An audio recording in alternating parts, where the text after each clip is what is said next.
CVR ఓం channel ప్రేక్షకులకు నమస్కారం. పెరియ పురాణం శ్రీకిలార్ రచించినటువంటి పద్యకావ్యం తెలుగులో శ్రీ దిగురాల గోపాలకృష్ణయ్య గారు రాసినటువంటి వచన కావ్యంగా లో నుంచి మనం ఈ నాయనార్ల కథలు చెప్పుకుంటూ ఉన్నాం. 63 నాయనార్ల కథలు.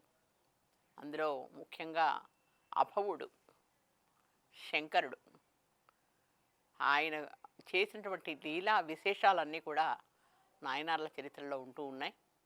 అటువంటి ఆ శివుడి గురించి ఒక శ్లోకం చెప్పుకొని, నాగేంద్రహారాయ త్రిలోచనాయ భస్మాంగరాగాయ మహేశ్వరాయ నిత్యాయ శుద్ధాయ దిగంబరాయ తస్మై నకారాయ నమః శివాయ మందాకినీ సలిల చందన చర్చితాయ నందీశ్వరా ప్రమథనాథ మహేశ్వరాయ మందార ముఖ్య బహుపుష్పసు పూజితాయ తస్మై మకారాయ నమః శివాయ శివాయ గౌరీ వదనారవింద సూర్యాయ దక్షాధ్వరనాశకాయ శ్రీనీలకంఠాయ వృషధ్వజాయ తస్మై శికారాయ నమః శివాయ వసిష్ఠకుంభోద్భవ గౌతమాది మునీంద్రదేవార్చితశేఖరాయ చంద్రార్క వైశ్వానరలోచనాయ తస్మై వకారాయ నమః శివాయ యక్షస్వరూపాయ జటాధరాయ పినాకహస్తాయ సనాతనాయ సుదివ్యదేహాయ దిగంబరాయ తస్మై యకారాయ నమః శివాయ తస్మై యకారాయ నమః శివాయ. శివభక్తులకి మోక్షప్రదాయమైనటువంటిది ఏంటి అంటే, మోక్షప్రదమైనటువంటి ఒకానొక మంత్రం పంచాక్షరీ జపం. నమః శివాయ అనేటువంటి 5 అక్షరాలు మనం జపిస్తే ఆ శివుడు నిజంగా కైలాసానికి తీసుకెళ్తాడు. ఇది మనం ఎప్పుడైనా చదువుకోవచ్చు. మనం చక్కగా పవిత్రంగా ఉండి స్నానం చేసి దేవుడి దగ్గర కూర్చునే చదవాలని ఏమాత్రం నియమం లేదు. మనం ముందు నుంచి చెప్పుకున్నాం, బసవ పురాణంలో కానీ నాయనార్ల చరిత్రలో కానీ కులమత భేదాలు లేకుండా మనకి సులభ గ్రాహ్యుడైనటువంటి వాడు, సులభ తరుడైనటువంటి వాడు భోళాశంకరుడు. ఎవరు అంటే ఆ పరమేశ్వరుడు. కాబట్టి మనకి నామ జపంతోనే, ముఖ్యంగా మనం కలియుగంలో ఏం చెప్పుకోవాలి అంటే నామజపం చాలా ప్రధానం అన్నారు కలియుగంలో. ఎందుకంటే వేరే వేరే పూజలు, యజ్ఞాలు, యాగాలు ఇవన్నీ చేసేటటువంటి క్రతువులు ఇవన్నీ నిర్వహించాలంటే చాలా పెద్ద పని ఇవాళ రేపు. అందరూ కూడా ఎవరికి వాళ్ళు చాలా బిజీగా ఉండేటువంటి లైఫ్ గడుపుతూ ఉన్నారు, జీవితాన్ని గడుపుతూ ఉన్నారు. అయితే అటువంటి సమయం లేనటువంటి స్థితిలో మనకున్న ఒకే ఒక శరణాగతి ఏంటి అంటే నామజపం. నువ్వు ఏ నామమైనా సరే తీసుకోవచ్చు. కేశవనామైనా సరే, శివనామైనా సరే, అమ్మవారు నా శ్రీమాత్రే నమః అమ్మవారి నామైనా సరే, నమః శివాయ కూడా కష్టమైతే శివ శివ శివ 2 అక్షరాలు. అలాగే రామ రామ రామ రామ. అలా మనకి ఎంత భగవంతుడు మనకి ఎటువంటిది ఇచ్చాడంటే,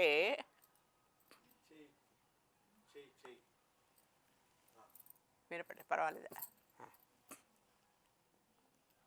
భగవంతుడు మనకి ఎన్ని సౌకర్యాలు ఇచ్చాడంటే, మీరు ఏ విధంగా అయినా చేసుకోండి, జపం చేసుకోండి, నామజపం చేసుకోండి, ఎక్కడైనా చేసుకోండి. అలా మనకి ఇన్ని సౌకర్యాలు కలిగించారు భగవంతుడు. భగవంతుడిపై ధ్యానం అనేటటువంటిది, భగవంతుడిపై నిష్ఠ అనేటటువంటిది చాలా ముఖ్యం. మనసు ఒక పుష్పం. రమణ మహర్షి చెప్పారట, స్వామి నేను చాలా ఇవ్వాలనుకున్నాను నీకు, కానీ ఏది ఇద్దామనుకున్నా కూడా అన్నీ నువ్వు సృష్టించినవే. నువ్వు సృష్టించనివి అంటూ ఏమీ లేవు కదా. నీళ్లున్నాయి, అవి నువ్వు సృష్టించినవే. చెట్లున్నాయి, అవి నువ్వు పుట్టించినవే. పువ్వులున్నాయి, ఆ చెట్లకి వచ్చినటువంటి విత్తనం వేస్తే అవి, లేకపోతే కొమ్మ వేస్తే దానికి వచ్చినటువంటి పువ్వులు, అవి నువ్వు సృష్టించినవే. ఏవి నీకు నేను నువ్వు సృష్టించినటువంటివి నేను ఎలా ఇవ్వాలి, ఏమి ఇవ్వాలి అనుకుని ఒకే ఒకటి ఉందట. ఏంటంటే మనస్సు. నా మనస్సు అనేటువంటి పుష్పాన్ని నీకు సమర్పిస్తాను అనుకున్నారట. అంటే అట్లా లీనమైపోవాలన్నమాట మనం. అట్లా మనకి ఇక్కడ నాయనార్ల చరిత్రలో కూడా ఇట్లా చెప్తూ ఉన్నారు. ప్రతి ఒక్క నాయనార్ చరిత్ర కూడా మనం చదివినట్లయితే అదే విషయం బోధపడుతుంది మనకి.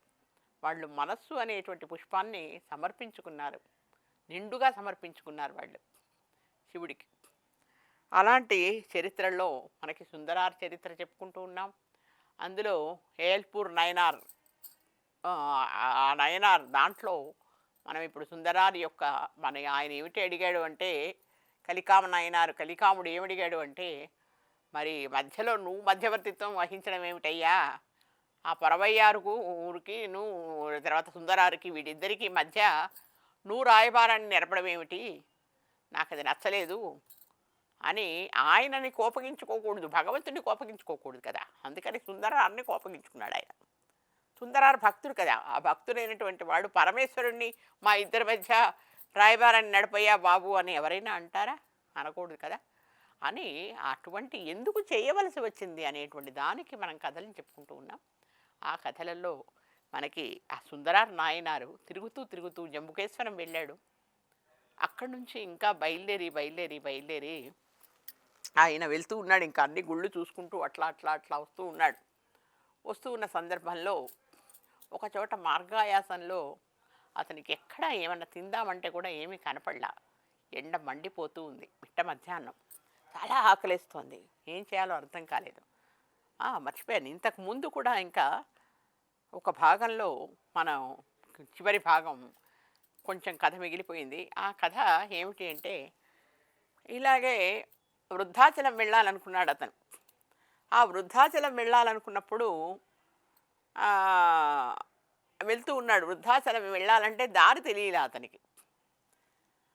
అయితే ఒక భిక్షువు లాంటి వాడు ఒకతను కనిపించాడు, ఒక వృద్ధుడైనటువంటి వాడు. ఆ వృద్ధుడైనటువంటి వాడు ఎవరయ్యా అంటే శివుడే. ఆ శివుడు పరీక్ష పెట్టాడనమాట. అంటే దగ్గరలో ఉన్నటువంటి ఒక గుడికి వెళ్లకుండా ఆ వృద్ధాచలం వెళ్దాము అనుకుంటున్నాడు ఆయన. ఇప్పుడు మన మన మన కాలనీలో ఉన్న గుడో, మన ఊళ్ళో ఉన్న గుడి చూడకుండా మనం ఏ తిరుపతో లేకపోతే కాశీనో వెళ్ళినట్టు ఆయన అట్లా వెళ్దాం అనుకున్నాడు.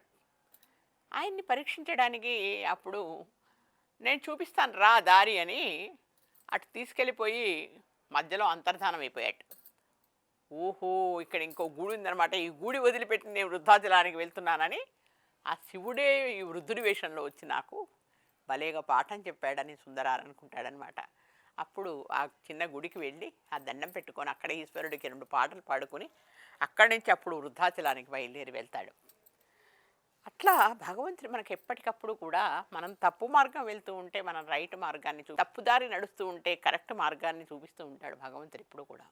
ఇది ప్రతి ఒక్క నిదర్శనం కూడా మనకి కనిపిస్తుంది నాయనార్ల చరిత్రలో. అట్లా ఇతను ఇంకా అట్లా జంబుకేశ్వరుడు తిరుగుతూ ఇంకా అట్లా నడుస్తూ ఉంటే బాగా ఎండ మండిపోతుందిట. చాలా ఆకలేస్తోంది అతనికి, సుందరార్కి. ఏం చేయాలో దరిదాపుల్లో ఒక గుడిసె కాదు కదా, ఒక ఇల్లు కూడా కనపడట్లేదు, ఒక ఎడారి ప్రాంతంలాగా ఉంది. ఏం చేయాలో అర్థం కాలేదు. ఎక్కడ ఒక కొలను కూడా లేదు, కనీసం నీళ్లు తాగుదామన్నా కూడా.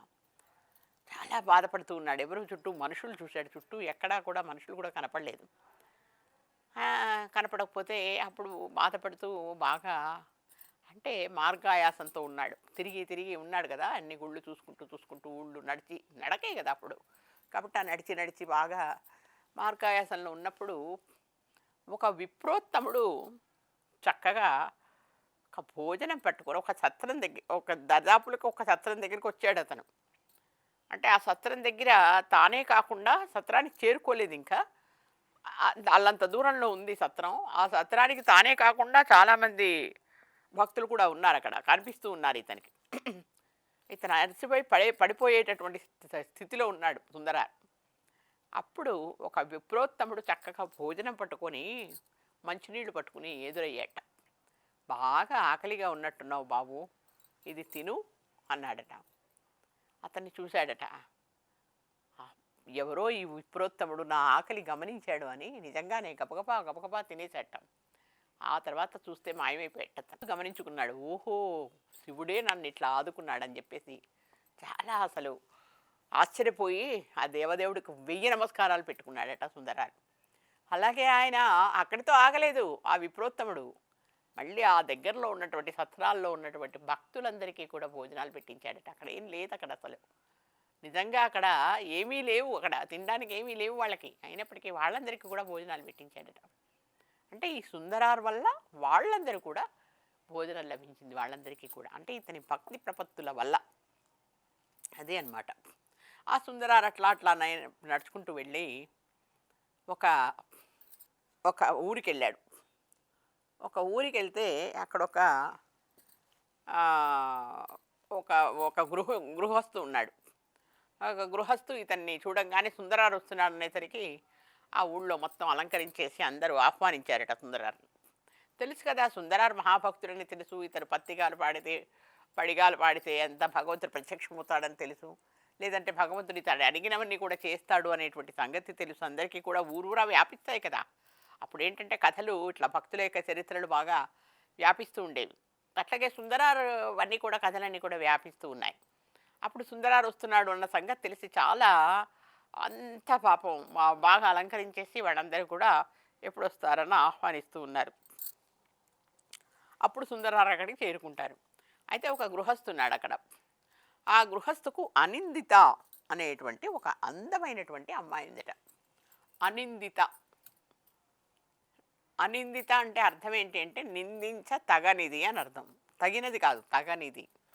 అంటే ఏ విధంగా కూడా ఆ అమ్మాయిని నిందించడానికి వీల్లేదు. అంటే ముక్కు బాగాలేదనో, కళ్ళు బాగాలేదనో, లేకపోతే కాళ్ళు బాగాలేవనో, లేకపోతే అందంగా లేదనో, లేకపోతే జుట్టు బాగాలేదనో, లేకపోతే పని రాదనో, లేకపోతే ఏ విధమైనటువంటి కూడా నింద కూడా తప్పు కూడా లేనటువంటిది ఆమె అనిందిత. అంటే పేరుకు తగినటువంటి లావణ్యవతి ఆమె. మహాసౌందర్య రాశి, అద్భుతమైనటువంటి సౌందర్యం ఆమెది. ఎంత అంటే ఇక చెప్పలేం. నిజంగా ఎవరు రంభ ఊర్వశి మేనక లాంటి అందగత్తెలే ఈమెగా జన్మించారా అన్నంత అందంగా ఉంటుంది. అంత అందంగా ఉన్నటువంటి ఆ కూతురు పుట్టేసరికి చాలా ఆనందపడతారు వాళ్ళు కూడా. పెద్దగా అవుతుంది ఆ అమ్మాయి కూడా, యుక్త వయస్సురాలు అవుతుంది. చారడేసి కళ్ళు, సంపంగి ముక్కు, శంఖం లాంటి మెడ, ఇలా అందమైనటువంటి ఆమె అనిందిత అందరి దృష్టిలో పడుతుంది. అందులో యుక్త వయస్సురాలు అయ్యేసరికి చాలామంది ఆమెని ఒకసారి చూసి కన్ను తిప్పుకోలేరనమాట. అంత అందం కలిగినటువంటిది ఆమె. చాలామంది ఆమెని వివాహం చేసుకోవాలని కూడా ముందుకు వస్తారు. కానీ ఆమె మహాభక్తురాలు. ఆమె మహాభక్తురాలు. నేను ఎవరిని చేసుకుంటే శివుణ్ణి, లేకపోతే శివభక్తుడైనటువంటి ఆ సుందరాన్ని చేసుకుంటానని కూర్చుంది. శివుణ్ణే చేసుకుంటాను, శివుణ్ణి లేకపోతే శివభక్తుడు సుందరా అది కూడా అని అనుకుంది. ఆమె మనసులో ఎందుకు అనుకుందో శివుణ్ణే అనుకుంటూ ఉంది నిజానికైతే. సరే అలా నేను ఎవరిని చేసుకోను అని ముందు నుంచే ఆమె స్థిరపడిపోయింది అనమాట. భగవంతుడికి బాగా ధ్యానం చేస్తూ ఉంటుంది, పూజ చేస్తూ ఉంటుంది. ఆమె ఎవరు అంటే పార్వతీదేవి దగ్గర ఉన్నటువంటి చెలికత్తెలు ఇద్దరు అని చెప్పుకున్నాం కదా. ఆ ఇద్దరి చెలికత్తెల్లో ఇంకో చెలికత్తె ఈమె. ఒక ఆమెమో 66 కింద పుట్టింది. ఆమెను పెళ్లి చేసుకోలేదు కానీ ఆమెతో సన్నిహితంగా ఉన్నాడు సుందరారు. ఈమె ఏంటంటే అనిందిత అనేటువంటి ఆమె, కమలిని అనేటువంటి ఆమె ఎవరైతే ఉన్నారో ఆ ఇద్దరి చెలికత్తెల్లో ఒక చెలికత్తె ఈ అనిందితగా పుట్టిందనమాట. అందుకని వీళ్ళిద్దరి జోడీ కలపాలి. ఇప్పుడు వాళ్ళిద్దరినీ కూడా సుందరారికి కలపాలి. అదే వచ్చేది ఇక్కడ. ఇప్పుడు పరమేశ్వరుడు భావించింది ఏంటి అంటే అదే కదా, మేము భూలోకానికి వెళ్ళండి, మీరు కావలసినన్ని సుఖాలు అనుభవించి మళ్ళీ పైలోకానికి రండి అన్నాడు ఆయన. కాబట్టి ఇక్కడ చేయాలి ఎట్లాగా అని అనిందిత ఆమె చేస్తుందన్నమాట. అనిందిత అనేటువంటి ఆమె చాలా అందగత్తే. ఆమె చేసుకోవాలని చాలామంది వస్తూ ఉంటారు, కానీ ఆమె చేసుకోదు ఎవరిని కూడా. అట్లా ఆమె అనుకుంటూ ఉండగా సుందరారు అక్కడికి చేరాడు. చేరిన తర్వాత ఈ అనిందిత ఏం చేస్తుందంటే, వాళ్ళ అమ్మా, నాన్న వివాహం చేద్దాం ఎవరికైనా కూడా చాలామంది వస్తూ ఉంటారు రాజకుమారులతో సహా ఎంతోమంది వివాహం చేసుకోద్దామని వస్తే, ఒక అబ్బాయి అయితే అసలు చాలా నచ్చి నేను తప్పకుండా వివాహం చేసుకుంటాను ఈమెనే అనుకుని సిద్ధపడిపోయి వచ్చాట.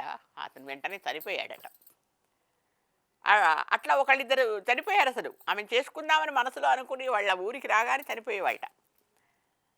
అప్పటి నుంచి అమ్మో! ఈమెకి ఈమె పూజ నిజమనమాట. ఈమె యొక్క ధ్యానం నిజము. ఈమె యొక్క భక్తి నిజము.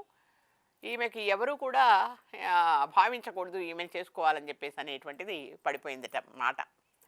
అలా అంటే ఊర్లో ప్రచారం అయిపోతుంది కదా వెంటనే. వాళ్ళ తల్లిదండ్రులకి దిగులొచ్చేస్తుంది. ఏం చేయాలి? ఈ అమ్మాయికి వివాహం ఎట్లా చేయాలి?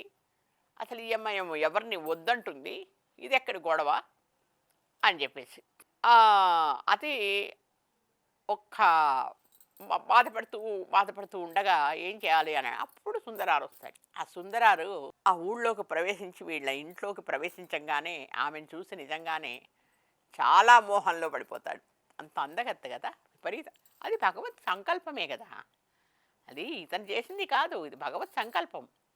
అంటే పైలోకంలో కైలాసంలో పార్వతి దగ్గర ఉన్నటువంటి ఇద్దరు చిలికెత్తల్ని కూడా ఈయన చూసి ఆకర్షించాడు కాబట్టి, వాళ్ళిద్దరూ ఆకర్షింపబడ్డారు కాబట్టి ఇతని చేత భూలోకంలో మళ్ళీ వాళ్ళిద్దరినీ అంటగట్టాలి ఇక్కడ. వాళ్ళిద్దరినీ కూడా ఇతనికి దగ్గరగా చెయ్యాలి అనేటువంటి ఒకానొక భావన వల్ల, పరమేశ్వరుడి యొక్క సంకల్పం వల్ల, స్థితి వల్ల ఇక్కడ ఇతనికి ఎంతో ఇష్టం అనిపిస్తుంది ఆమె. అంటే అసలు ఆమెను చూస్తే కను ఎవరికైనా అంతే ఉంది అక్కడ. నిజానికి కన్ను మరల్సు లేకుండా ఉండిపోయాడు ఆయన. ఎంత అందగత్తె కదా అని చెప్పేసి ఆమె కూడా మామూలుగా చూస్తుంది. సుందరారు చాలా గొప్ప భక్తిభావంతోనే చూస్తుందన్నమాట. ఆమె చూసి ఆమె పూజ చేసుకుంటూ ఉంటుంది కదా. సరే ఆమెను చూస్తాడు. అయిపోయిన తర్వాత వాడి ఇంట్లో అతిథి సత్కారాలు అన్నీ పొందుతాడు. పొంది ఆయన ఉండేటువంటి స్థలానికి వచ్చేస్తాడే, సత్రంలోనూ లేకపోతే ఇంకొక విడిదో ఏర్పాటు చేస్తారు కదా ఆయనకి. అలా చేసి ఇంకా ఆయన నిద్రపోడు ఒకప్పటికి. ఆ విరహం అన్నమాట ఆమె మీద. ఆమె ఎప్పుడెప్పుడు చూడాలా, ఆమెని ఎప్పుడెప్పుడు నేను పెళ్లి చేసుకోవాలా, లేకపోతే ఎప్పుడెప్పుడు ఆమెతో ఉండాలా అనేటువంటి ఒక ఆలోచనే చేస్తుంటాడు ఎంతసేపటికి కూడా సుందరార్ నాయనార్. అది కూడా భగవంతుడి మీద భారం వేసేస్తాడు.